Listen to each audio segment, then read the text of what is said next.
आशा करता हूं गाइस सब लोग आ चुके होंगे। तो आज हमें जिस चैप्टर का टीयर डाउन करना है वो है रिप्रोडक्टिव हेल्थ। अपना पेन, नोटबुक या बुक लेके बैठना, क्योंकि मैं आपको क्वेश्चन बताता चला जाऊंगा और उसमें क्या क्या पॉइंट आएंगे वो भी बताता चला जाऊंगा एनसीईआरटी की बुक से ही। तो जो भी बंदा या स्टूडेंट इस वीडियो को डिजर्व करता है या उसको लास्ट मिनट रिवीजन चाहिए, इस वीडियो को उस तक पहुंचाना आपका फर्ज बनता है गाइस। तो शेयर करो। तो स्टार्ट करते हैं। चैप्टर का नाम है रिप्रोडक्टिव हेल्थ। फर्स्ट लाइन है, according to WHO world health organisation, reproductive health means a total well being in all aspect of reproduction.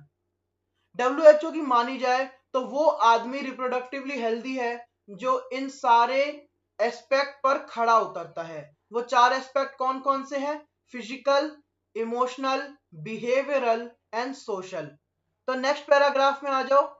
Reproductive health and problems. India was the first countries in the world to initiate action plans and programs at national level. और उस programme का नाम क्या था? था family programme. और वो initiate हुआ था 1951 में। जैसे हमारा देश आजाद हुआ था 1947 में, पर वो इनिशिएट हुआ था 1951 में। नेक्स्ट पेज पे, और उस प्रोग्राम का नाम था reproductive and child health care programme. इस प्रोग्राम का काम क्या था? What was the work of reproductive and child health care?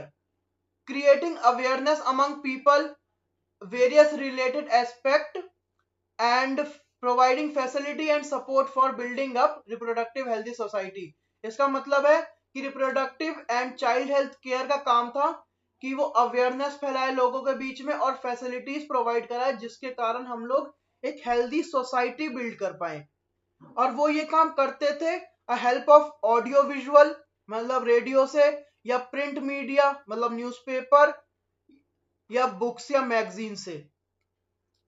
Parents, other relatives, teachers and friends also have a major role in dissemination of above information. Introduction of sex education in schools should also encourage to provide right information to the young as so as to discourage children from believing in myth and having misconception about sex related aspect. इसमें बोला गया है कि अगर हम sex education को school में introduce कराते हैं तो हम बच्चों को एनकरेज करेंगे कि जो वो गलत फहमी या गलत एस्पेक्ट सेक्स रिलेटेड के बारे में जानते हैं, हम उनको उससे दूर कर पाए, जैसे कि reproductive organ, adolescence and related changes, safe and hygienic sexual practices, sexual transmitted disease, AIDS. ये हमें एक रिप्रोडक्टिवली हेल्दी लाइफ जीने में हेल्प करेगी। अगर हम ये चीज स्पेशली फर्टाइल कपल या मैरिजेबल एज ग्रुप को बताएं, जैसे कि birth control option, care of pregnant mother, post natal care of mother and children, importance of breast feeding and the opportunities for male and female child, ये हमें help करेंगे एक reproductively and healthy family build करने में। These are essential provide medical assistance and care to people in reproductive related problems. वो problem कौन कौन सी है reproductive related? Pregnancy, delivery, STD, abortion, contraception, menstruation problem and infertility. Statutory ban on amniocentesis for sex determination to legally check increasing menace of female foeticide. Massive child immunization occurs. Fetal cells and dissolve in a substance, जिससे हम genetic disorder के बारे में जैसे Down syndrome, haemophilia, sickle cell anaemia determine कर सकते हैं, या वो फीटस सरवाइव करेगा या नहीं करेगा वो भी पता कर सकते हैं। मेडिसिन थी सहेली, वो बनी थी CDRI के द्वारा, central drug research institute CDRI इन लखनऊ। ये पॉइंट मार्क कर लेना है, वन वर्ड में आता ही आता है। नेक्स्ट पैराग्राफ में आ जाओ जिसमें लिखा है population stabilisation and birth control. इसमें जनरल नॉलेज टाइप क्वेश्चंस है।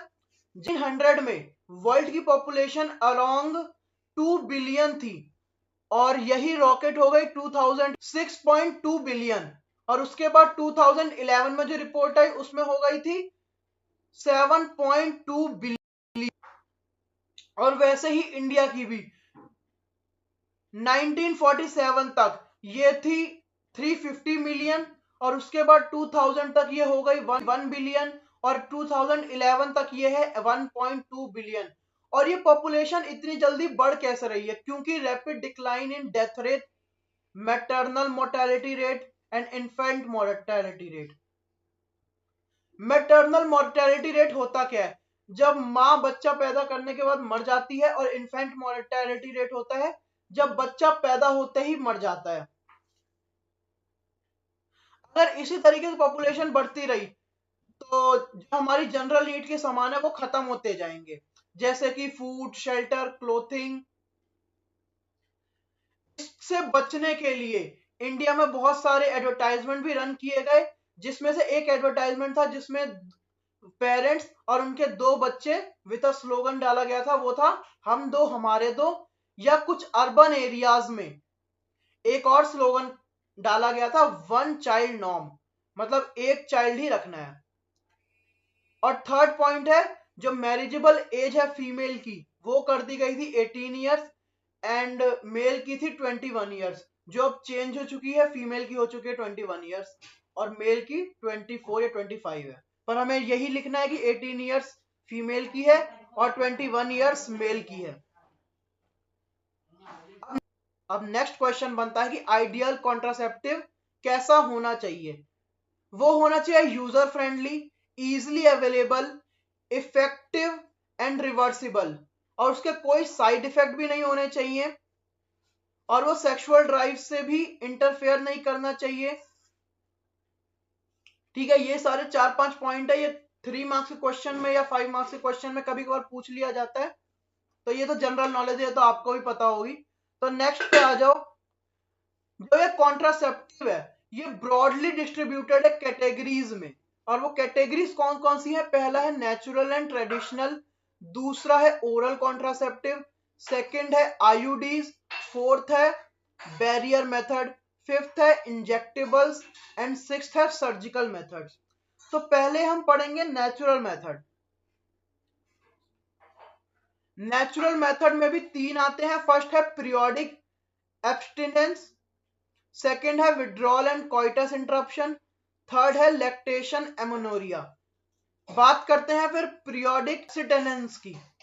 उसमें बोला गया है मेंस्ट्रुएशन साइकिल जब स्टार्ट होती है उसमें 10 to 70 डे के बीच में कोइटस नहीं करना चाहिए, क्योंकि वो सबसे ज्यादा फर्टाइल पीरियड होता है, इसलिए हम इसको फर्टाइल पीरियड भी कहते हैं। नेक्स्ट है विड्रॉवल और कोइटस इंटरप्शन।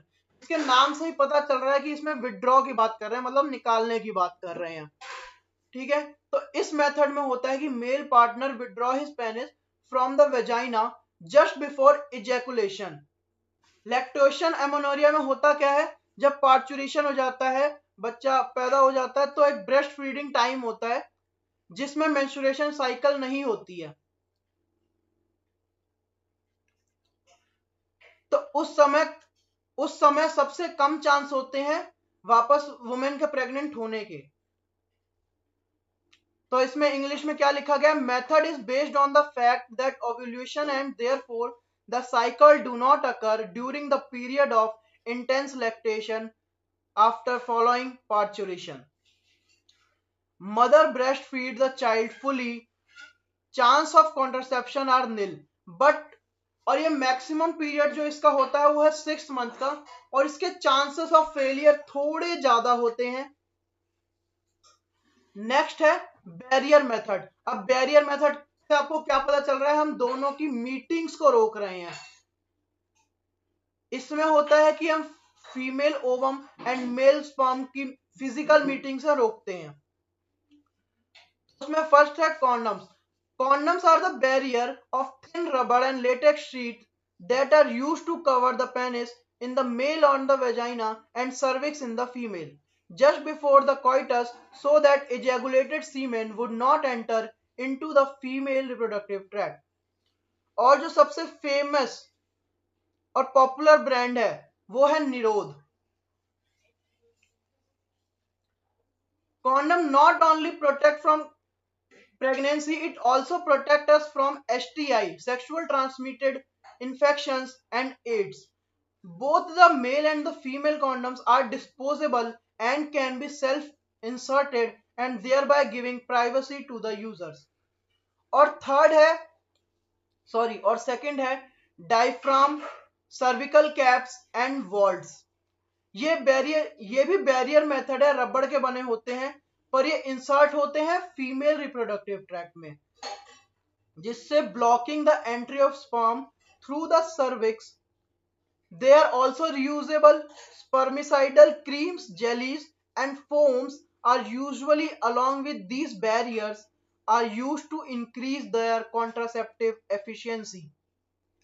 कुछ स्पर्मिसाइडल क्रीम्स भी आती हैं, जेलीज भी आती हैं, फोम्स आते हैं जो इन बैरियर मेथड के साथ यूज किए जाते हैं, जिससे कॉन्ट्रासेप्टिव की एफिशिएंसी इंक्रीज हो सके. अब नेक्स्ट है इंट्रायूटेरियन devices. Devices are inserted by doctors or expert nurses. ये हम खुद इंसर्ट नहीं कर सकते, इसके लिए हमें एक डॉक्टर या नर्स की जरूरत पड़ सकती है जो एक्सपीरियंस्ड हो इस मामले में. ये भी कई टाइप्स के होते हैं, जैसे नॉन मेडिकेटेड आईयूडीज जो हम खुद इंसर्ट कर सकते हैं, वो है लिप्स लूप. सेकेंड है कॉपर रिलीजिंग आईयूडीज, जिसमें से कॉपर के आयंस रिलीज होते हैं, जैसे CUT, CU7 और मल्टीलोड 375. थर्ड है हार्मोन रिलीजिंग, और हार्मोन रिलीज कौन कौन से टाइप होते हैं? प्रोजेस्ट्रोजन और प्रोजेस्ट्रोजन प्लस ईस्ट्रोजन. तो हार्मोन रिलीजिंग आईयूडीज का एग्जांपल है प्रोजेस्ट्रेट and LNG-20. IUDs increase phagocytosis of sperm within the uterus, and CU ions release suppress the sperm mortality rate with the fertilizing capacity of sperm. इसमें बोला गया है जो IUDs हैं वो स्पर्म की फेगोसाइटोसिस को, मतलब उसकी मूवमेंट को स्लो कर देते हैं, या तो जो कॉपर रिलीजिंग IUDs हैं वो स्पर्म की मोर्टेलिटी, मतलब जिंदा रहना या उसकी फर्टिलाइजिंग कैपेसिटी को कम कर देते हैं. कॉपर रिलीजिंग फर्टिलाइजिंग कैपेसिटी कम करते हैं, और हार्मोन रिलीजिंग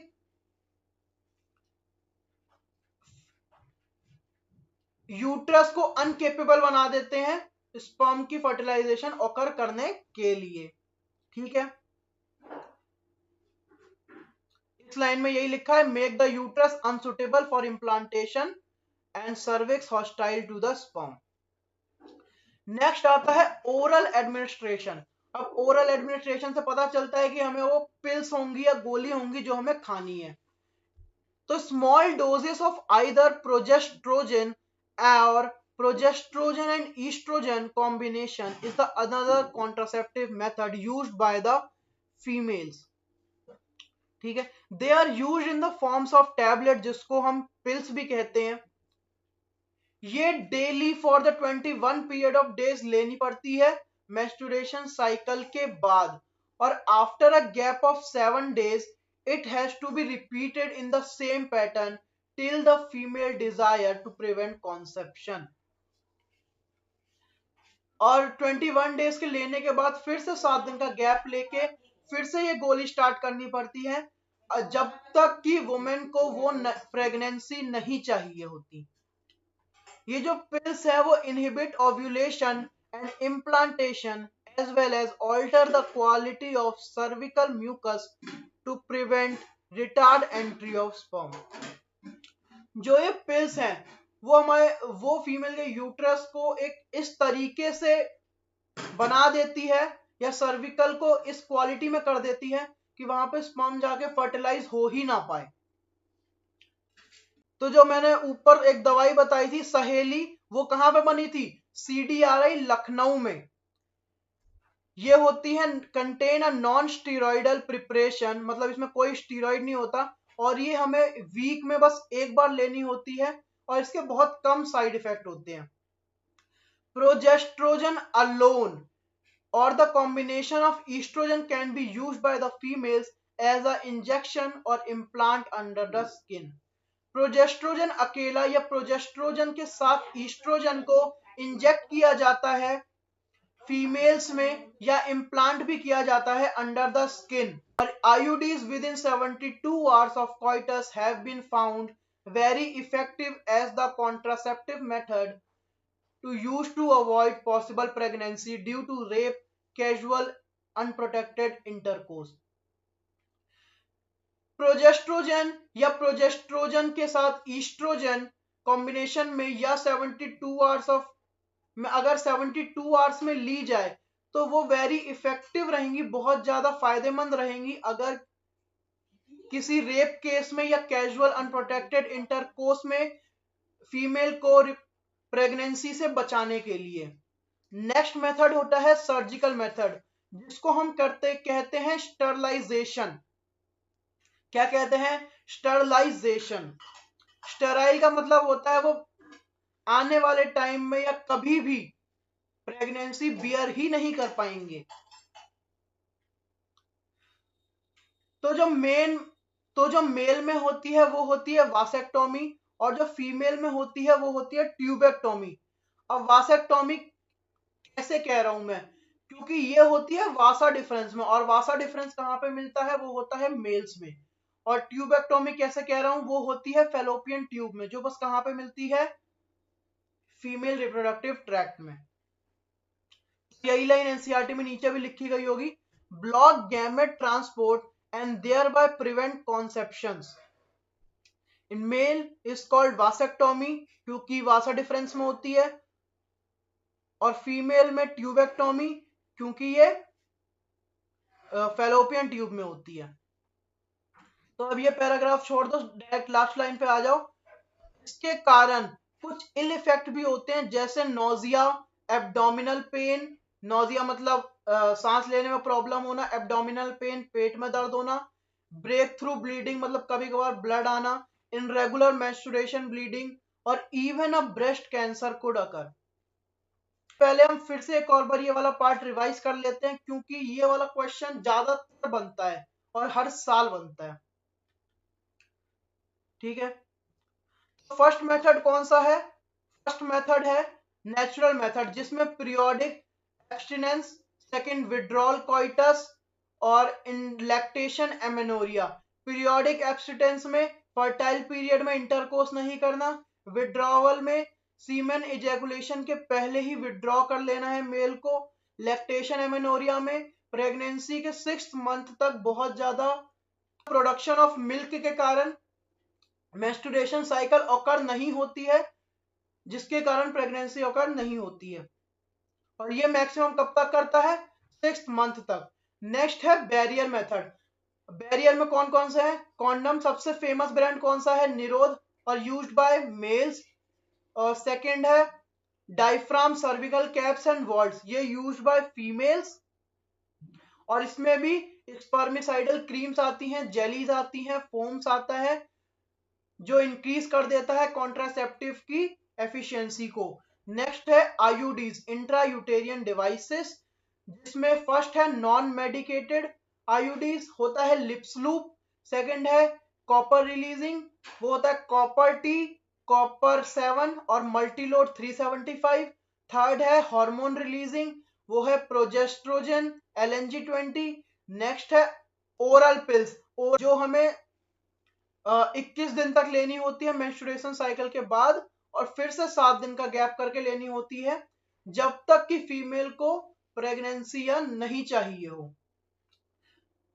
और सहेली जो लेनी होती है वंस अ वीक लेनी होती है।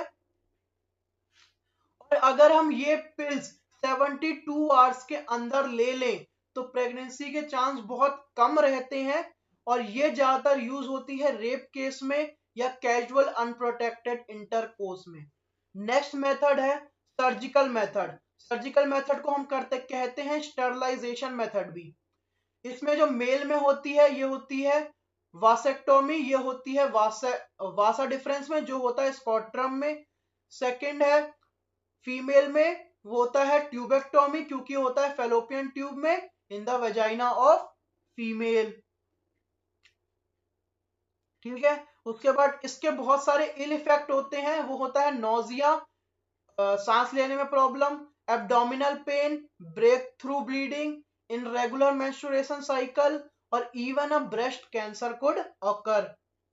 नेक्स्ट है मेडिकल टर्मिनेशन प्रेगनेंसी और MTP. 40 to 50 billion MTPs are performed in the year over the world, which account on 1/5 of the total number of convinced pregnancy in a year. 45 से 50 million तक जो MTPs होते हैं वो total के 1/5 में count आते हैं। मतलब टोटल प्रेगनेंसी अगर 2.5 लाख है तो उसमें से 45 to 50 मिलियन प्रेगनेंसी एमटीपी हो जाएंगी, medical termination pregnancy. Government of India legalize MTP in 1971। 1971 में एमटीपी को लीगलाइज कर दिया गया था, बट इसके मिसयूज को करने से अवॉइड किया गया था। एमटीपी एमनियोसेंटेसिस की तरह ही होता है, इसलिए इसको इनलीगल तरीके से कई डॉक्टर्स यूज करते हैं, फीमेल है या मेल बताने के लिए, सेक्स डिटर्मिनेशन के लिए।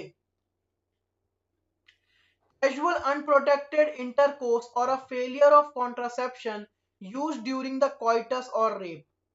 ये ज्यादातर यूज होता है कैजुअल इनप्रोटेक्टेड सेक्स में या कॉइटस और रेप्स में, जिसमें हमें फीमेल को प्रेगनेंसी नहीं चाहिए होती, उसको टर्मिनेट करने के लिए एमटीपीज को बनाया गया था या लीगलाइज करा गया था।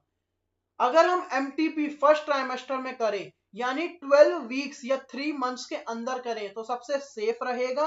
पर अगर यही चीज हम सेकेंड ट्राइमेस्टर यानी 12 वीक के बाद करें तो माँ के लिए, मतलब मदर के लिए और चाइल्ड के लिए, दोनों के लिए खतरा रहेगा। मैंने बताया था dangerous trend in the misuse of amniocentesis to determine the sex of the unborn child. बच्चा पैदा होने के पहले ही उनका सेक्स डिटरमिनेशन करना, पर कुछ काम के लिए जैसे रेप केस में ये चीज लीगलाइज है। नेक्स्ट पैराग्राफ है सेक्सुअली ट्रांसमिटेड इन्फेक्शन, जिसको हम कहते हैं एसटीआई या एसटीडी। इन्फेक्शन और a disease which are transmitted through sexual intercourse are collectively called sexual transmitted infection और venereal disease VD, जिसको हम कहते हैं IED, जिसको हम कहते हैं STD और सेकेंड VD। और रिप्रोडक्टिव ट्रैक्ट इन्फेक्शन, और ये बीमारी होती कौन कौन सी हैं? Gonorrhoea, syphilis, genital herpes, chlamydiasis, genital warts, trichomoniasis, hepatitis B and of course HIV। कौन कौन सी है? Gonorrhoea, syphilis, genital herpes, chlamydiasis, genital warts, trichomoniasis और हेपेटाइटिस बी और HIV। इसमें से हेपेटाइटिस बी के अलावा बाकी की डिसीज जैसे जेनाइटल हर्ब्स, HIV इन्फेक्शन अगर अर्ली एज में पता चल जाए तो हम उसको क्योर कर सकते हैं। इनके सिम्टम्स क्या होते हैं? Minor and including itching, fluid discharge, slight pain and swelling in the genital region. पानी निकलना या थोड़ा थोड़ा पेन होना या सूजन आना या इचिंग होना, इसके सिम्टम्स हैं सेक्सुअल ट्रांसमिटेड डिसीज के। अगर ये हम पहले क्योर ना कराएं तो इसकी बहुत सारी कॉम्प्लिकेशंस होती हैं, जैसे pelvic inflammatory disease, pelvic area में जलन मचना, abortion, still birth, ectopic pregnancy, infertility और even a cancer in reproductive tract। इसकी कॉम्प्लिकेशंस कौन कौन सी है? सेक्सुअल ट्रांसमिटेड इंफेक्शन की, pelvic inflammatory disease, abortion, still birth, ectopic pregnancy, infertility and even a cancer in reproductive tract। और ये बीमारी ज्यादातर पाई कौन से एज ग्रुप में जाती है? 15 टू 24 एज। हाई टाइम होता है पर्सन की लाइफ में 15 टू 24 ईयर्स। इन सब से बचने के लिए हमें क्या क्या करना चाहिए? Avoid sex with the more than one partners, मतलब एक से ज्यादा पार्टनर्स या अननोन पार्टनर के साथ सेक्स करने से अवॉइड करना चाहिए। Always try to use condoms. Third है, in case of doubt you should be reach to the doctors as soon as possible, जिससे चीजें कॉम्प्लिकेटेड ना हो और वो होने से पहले ही क्योर करा जा सके। फर्स्ट, मल्टीपल पार्टनर्स के साथ सेक्स नहीं करना। सेकंड, कॉन्डम यूज करना है। और थर्ड, अगर आपको लगता है कि आपको कोई बीमारी है तो जल्दी से जल्दी डॉक्टर्स के पास जाओ और इसकी जांच करवाओ, जिससे हम इसका पहले से ही ट्रीटमेंट कर पाए। नेक्स्ट है इनफर्टिलिटी। इनफर्टिलिटी मतलब फर्टाइल ना होना। Large number of couples all over the world including India and infertile. They are unable to produce children in spite of unprotected sexual cohabitation। मतलब वो बिना कोई बैरियर मेथड या कॉन्ट्रासेप्शन यूज करे भी बच्चे को प्रोड्यूस नहीं कर पा रहे, उसे हम कहते हैं इनफर्टाइल। और ये हो किस किस कारण से सकता है? ये होता है many physical congenital diseases, drugs, immunological या इवन फिजियोलॉजिकल। ठीक है, तो such correction are not possible. The couples could be assisted to have children through the certain techniques commonly known as assistant reproductive tract.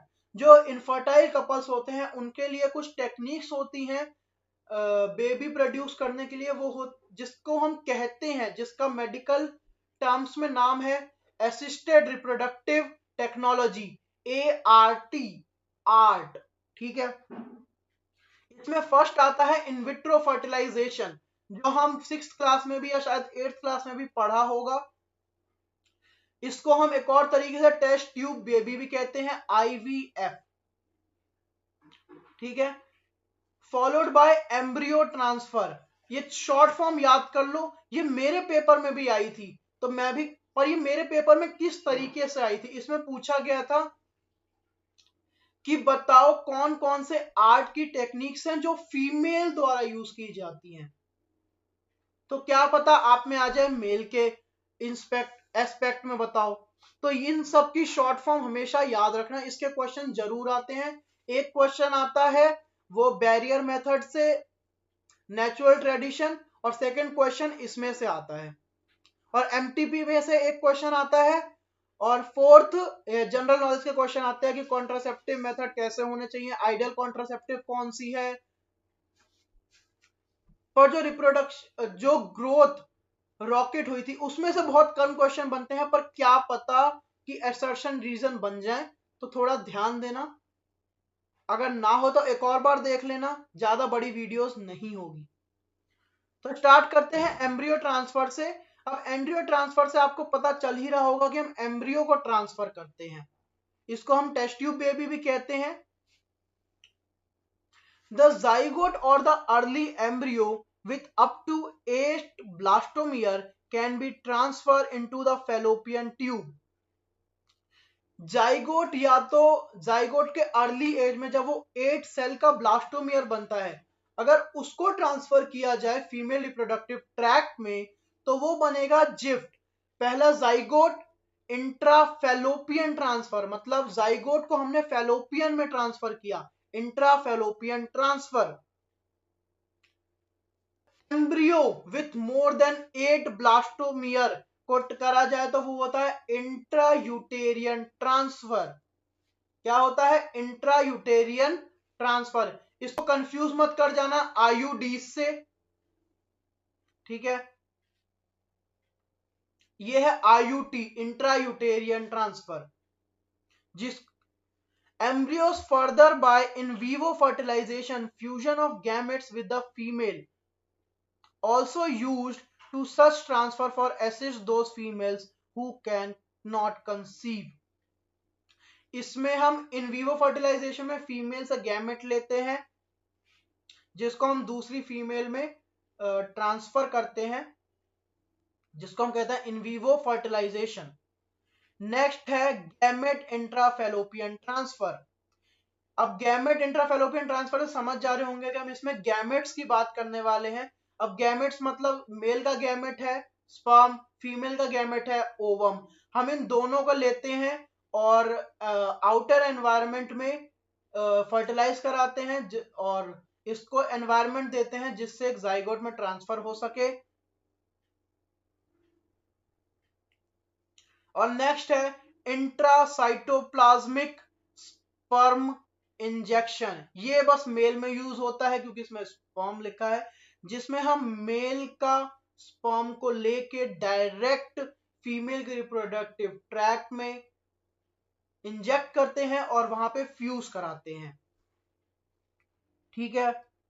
Next है artificial insemination. Inability of male partner to inseminate the female due to very low sperm count in the ejaculates could be corrected by artificial insemination। Artificial insemination में जो male partner female को fertilise नहीं कर पा रहा किसी कारणवश, जैसे स्पर्म काउंट का कम होना, उसको हम करेक्ट कर सकते हैं आर्टिफिशियल इंसेमिनेशन के द्वारा, जिसमें हम the husband or a healthy donor is artificially introduced either into the vagina into the uterus। इसको कहते हैं IUI, इंट्रायूटेरियन इंसेमिनेशन। इस मल्टीपल चॉइस क्वेश्चन में इसको आपको कंफ्यूज करा जा सकता है इंटर से, तो ध्यान से पढ़ना कि वो सारी चीजें इंट्रा हो। हम इसमें केमिस्ट्री नहीं पढ़ रहे हैं तो ज्यादातर चीजें होंगी इंट्रा मतलब अंदर और इंटर मतलब होता है साथ में, ठीक है। तो मल्टीपल चॉइस क्वेश्चन में इंटर और इंट्रा में खेलता है, ज्यादातर खेलता है, तो क्वेश्चन को ध्यान से पढ़ना। तो यहां पे हमारा चैप्टर खत्म होता है। तो अपने दोस्तों को शेयर करना जो भी ये वीडियो को मिनट रिवीजन चाहता है। तो फिर मिलते हैं नेक्स्ट वीडियो के साथ। उससे पहले एक और बार रिवाइज कर लेते हैं ये, क्योंकि ये क्वेश्चन जरूर आता है। जैसे आर्ट होता है आर्टिफिशियल रिप्रोडक्टिव टेक्नोलॉजीज, इसमें फर्स्ट है इन विट्रो फर्टिलाइजेशन IVF जिसको हम कहते हैं, followed by embryo transfer, embryo को ट्रांसफर करना, जिसको हम टेस्ट ट्यूब बेबी भी कहते हैं, ठीक है। तो फर्स्ट है JIFT, जिफ्ट, जिफ्ट मतलब जाइगोट इंट्राफेलोपियन ट्रांसफर, ठीक है, जिसमें हम जाइगोट को या तो उसकी अर्ली स्टेज 8 ब्लास्टोमियर को फीमेल रिप्रोडक्टिव ट्रैक्ट में इंट्रोड्यूस कराते हैं और प्रेगनेंसी को कंसीव कराते हैं। उसके बाद नेक्स्ट आता है IUT जिसको हम कहते हैं इंट्रायूटेरियन ट्रांसफर। अब आप सोच रहे होंगे मैं इंट्रा बार बार क्यों बोल रहा हूं, क्योंकि आप इंटर और इंट्रा में कंफ्यूज ना हो जाए। इंटर आता है केमिस्ट्री में और इंट्रा आता है इस चैप्टर में। अब इंट्रायूटेरियन डिवाइस, इंट्रायूटेरियन ट्रांसफर का मतलब क्या है, एम्ब्रियो को ट्रांसफर करना या 8 ब्लास्टोमियर से ज्यादा वाले को ट्रांसफर करना फेलोपियन यूट्रस में। किसमें ट्रांसफर करना, यूट्रस में, इंट्रायूटेरियन ट्रांसफर।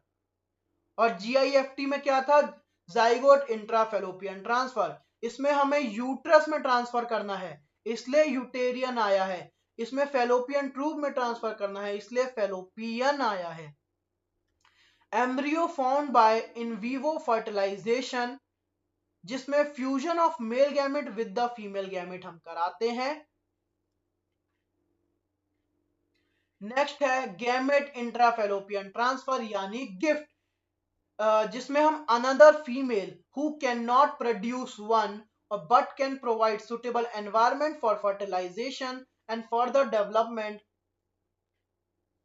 नेक्स्ट है इंट्रासाइटोप्लाज्मिक स्पर्म इंसेमिनेशन, जिसमें हम मेल से स्पर्म को लेके लेबोरेटरी में उसको ओवम में फ्यूज करा के जाइगोट या एम्ब्रियो बना के फीमेल रिप्रोडक्टिव ट्रैक में इंट्रोड्यूस करते हैं, जिसको कहते हैं इंट्रासाइटोप्लाज्मिक स्पर्म इंजेक्शंस। नेक्स्ट है आर्टिफिशियल इंसेमिनेशन, जिसमें मेल के स्पर्म को लेके फेलोपियन ट्यूब में ट्रांसफर किया जाता है। अब ये होता क्यों है? क्योंकि मेल कम नंबर में स्पर्म को प्रोड्यूस कर पाता है। नेक्स्ट है IUI, जिसको हम कहते हैं इंट्रायूटेरियन इंसेमिनेशन, जिसमें हम यूट्रस में हेल्दी डोनर के स्पर्म को आर्टिफिशियली इंट्रोड्यूस कराते हैं, इसलिए उसको क्या कहा गया है? इंट्रायूटेरियन इंसेमिनेशन। तो ठीक है, फिर जल्द मिलते हैं नेक्स्ट वीडियो के साथ।